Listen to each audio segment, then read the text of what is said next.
So, okay guys, I'll see you guys in June 26. So, surpresahin ko na lang po kayo kung ano po ang aking susunod na Filipino Food Friday.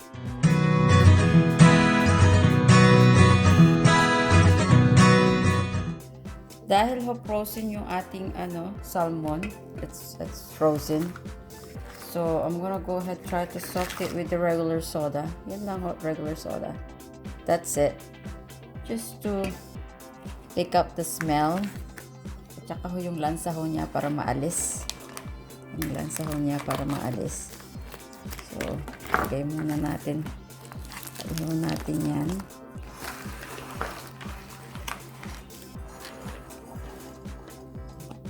Yung tatlo. So, ngayon, tatlo na lang ho. Bago natin lulutuin, ibabad muna po natin ng ito ho, regular soda lang. Yan. Ganyan lang po yan. After, so yan, mga siguro 3 hours. Nagto and everything. Pan-fried po natin, saka lang natin higisa. That's it. Ganyan ho ka lang kasimple. Pero napaka-healthy at napakasarap. Guys, just already turn it over. Binaliktad ko na po. We don't need to cook it all the way, half cooked. So 3 minutes on the sides, and we'll have another 3 minutes.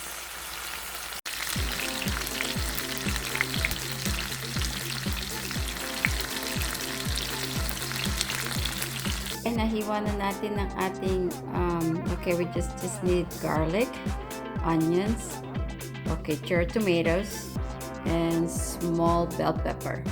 So I'm going to use that on my sinigang na salmon. Okay guys, I'll be using this miso soup base pang sigang sa miso.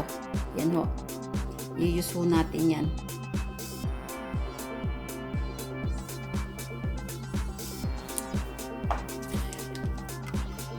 It's probably 1 tablespoon of olive oil.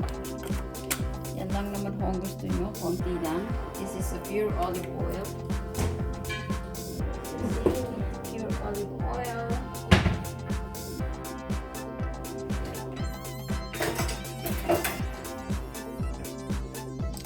Okay guys, normally you have to go put it in first fresh ginger. Cut it in slices. Pero wala po tayong ginger, so ito na lang po ang gagawin ko muna.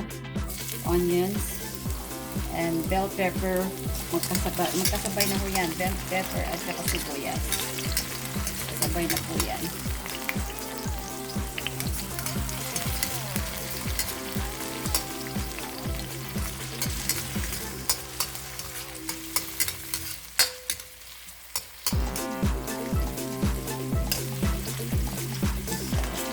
Saka ko na lang po ilalagay yung durog na ginger. Durog po ito na ginger. Ginger po yan. Ginger yan. Ginger po yan. Wala ko akong press eh. Ito na lang po yung ano ko. Nandyan na po yung bawang. Oh, that smells so good po. That smells so good. Ngayon po, lagay na natin ang cherry tomato.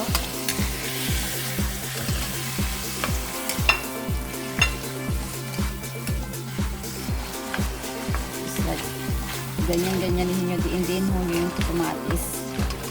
Try to squeeze that juice. Nandyan ho, juice. I don't have a regular tomato guys, so kung ano na lang kung nandyan besides cherry tomato, sweet. They're so sweet.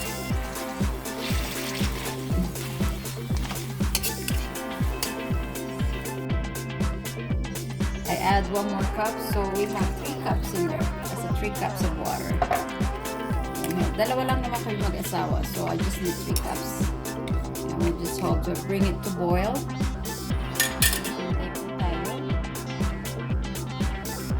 Ayan ho, medyo kumukulo na ho ang ating soup base. Lalagay na ho natin itong ating pang sinigang sa miso. Ayan ho. Ilalagay na ho natin yan. So, ginamit ko na ho yung kalahati. So, kalahati lang ho yan. Yan. I-dissolve ho na natin yan. Yan. Basta, yan ho. Tuturog naman ho yan eh. Mag-dissolve na ho yan. All be dissolved. And then, just your tomato. We're just gonna go ahead with this.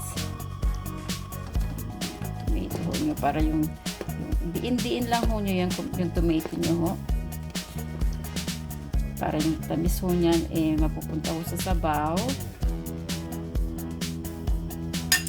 And then I have extra lemon. Wala akong extra lemon. So o kaya yeah. So I'm going to use this classico seasoning. Ito ho.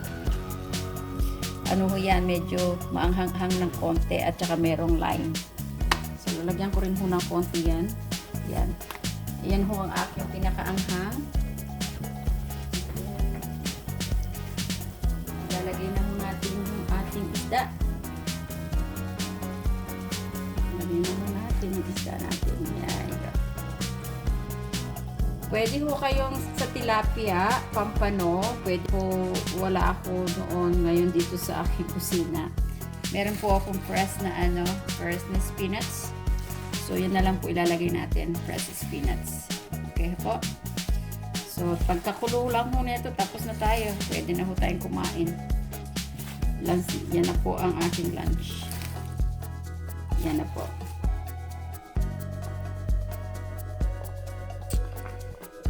So, ayan po ang ating pong sinigang na salmon. Artificial po ang mga pinanggawa nating pang-asim, but it's okay.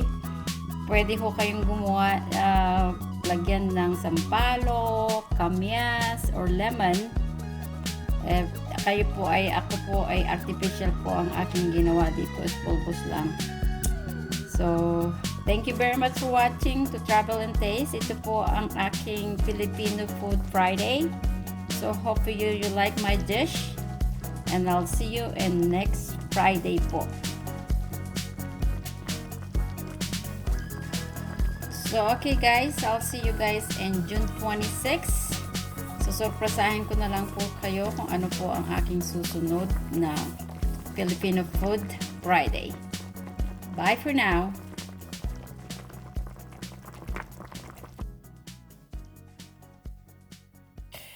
Sinigang na salmon with spinach.